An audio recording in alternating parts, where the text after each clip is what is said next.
माझा प्रश्न आहे. तुम्ही फक्त पैशाच्या स्वरूपात साहेब कागदी नोटा या उद्या नाही, शाश्वत पुनर्वसन पाहिजे. जर तुम्हाला हा प्रकल्प करायचा असेल, तुम्ही लोकांच्या मध्ये तुम्ही मागं मिटिंग घेतल्या, तुम्ही अजून सुद्धा लोकांच्या मध्ये गेलं पाहिजे. त्या लोकांच्या भावना समजून घ्या. हातबल झाले साहेब लोक, मी स्वतः बाधित आहे. म्हणजे लोकांना प्रश्न पडतात काय होणार आपलं उद्या. आज माझ्या पोराचा मला प्रश्न आहे साहेब, उद्या माझी पिढी निघून जाईल, माझ्या पोराचं काय होणार उद्या. माझं दुकानावर उपजीविका आहे, माझं उद्या तिथं दुकान नसेल. आता तुम्ही त्यात 50% ते 66% दुकान दाखवलेलं ते समजलं थोडं. आमच्या आत्मबुद्धीनुसार जी काय समजायची आम्हाला समजलं. पण तेवढ्यात आता माझ्याकडे माझा चुलता वाटेल, त्याला 2 पोरं आहेत, मला 2 पोरं. आता 1000 स्क्वेअर फूट जागा आहे, तुम्ही देणार आहे 500 स्क्वेअर फूट. 500 स्क्वेअर फूट म्हणजे 8 जण बसेल दुकानदार. किती स्क्वेअर फूट येणार 8 पोरांना आमच्या. ही तुमच्या पद्धतीने योग्य असेल, तुम्ही सगळे नियम कायदा कानून ह्या सगळ्या घटकात बसवला असेल, त्याबद्दल आमचं म्हणणं नाही. पण आमचं शाश्वत विकास कसा म्हणतो. तिसरा मुद्दा आहे साहेब, मोबाईलचा रेट एकमेकांच्या रेटने दिले नाही का बाजारभावाला दिले. बाजारभाव तिथे काय, आज तुम्ही स्वतः चौकापासून किंवा छत्रपती शिवाजी महाराज चौकापासून ते मागवा साहेब, मला 100 स्क्वेअर फूटचा गावात 1 लाख रुपये स्क्वेअर फूट मध्ये घ्यायला तयार आहे. छत्रपती शिवाजी महाराज चौकापासून ते महाद्वार घाटापर्यंत 100 स्क्वेअर फूटचा गाव 1 लाख रुपये स्क्वेअर फूट घ्यायला तयार मिळत काय साहेब. तुम्ही जे म्हणता 3 वर्षात खरेदी आहे, अहो इथं व्यवहार होत नाही. नरीमन पॉईंट पेक्षा बेकार पॉईंट आहे आमचा.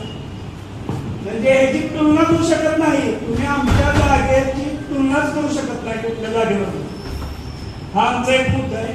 त्यानंतर ज्या व्यापाऱ्यांची दुकाने जाणार आहे त्यांना नवीन वाहनांची संस्थेमध्ये कशा प्रकारे दुकान देणार आहे. शॉपिंग सेंटरमध्ये देणार आहेत, ग्राउंड लेवलला देणार आहेत, 4 पायऱ्या चढून देणार आहेत. कारण कसा कन्सेप्ट आहे, आज तुम्ही बघता तर छत्रपती शिवाजी महाराज चौकापासून ते महाद्वार घाटापर्यंत एकाही दुकानाला पाहिजे नाही. वारकरी हे काय, ही गरिबाचा देव आहे विठ्ठल. इथं 10, 20, 50, 100, 200, 500 नोट मोठेच आहे. इथं तिरुपती बालाजी शिर्डी साई भक्त लाखोने येणार, गेल्या देणार, इथंही चालत नाही.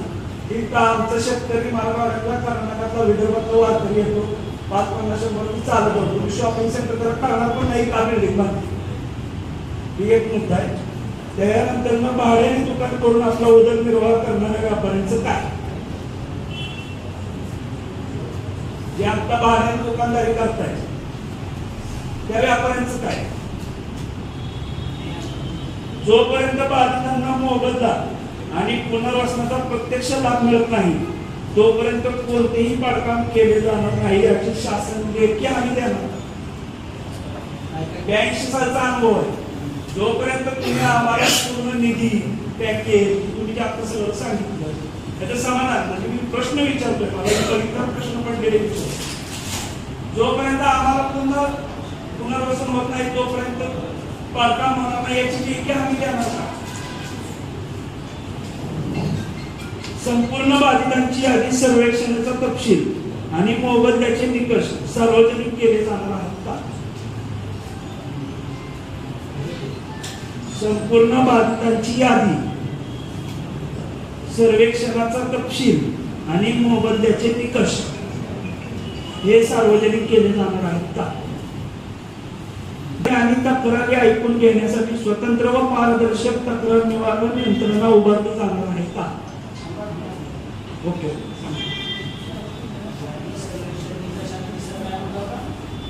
संपूर्ण बाधितांची यादी, सर्वेक्षण तपशील आणि मोबदल्याचे निकष सार्वजनिक केले जाणार आहेत का.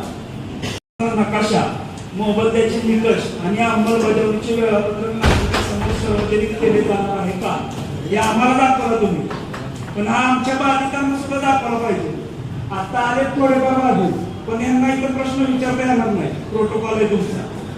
ज्यावेळेस तुम्ही सार्वजनिक करता साहेब तुटून पडतील तुमच्यावर पोलीस प्रोटेक्शन वगैरे मागावं लागत. कारण लोक उद्विग्न झालेली आहेत, हातबल झालेली आहेत.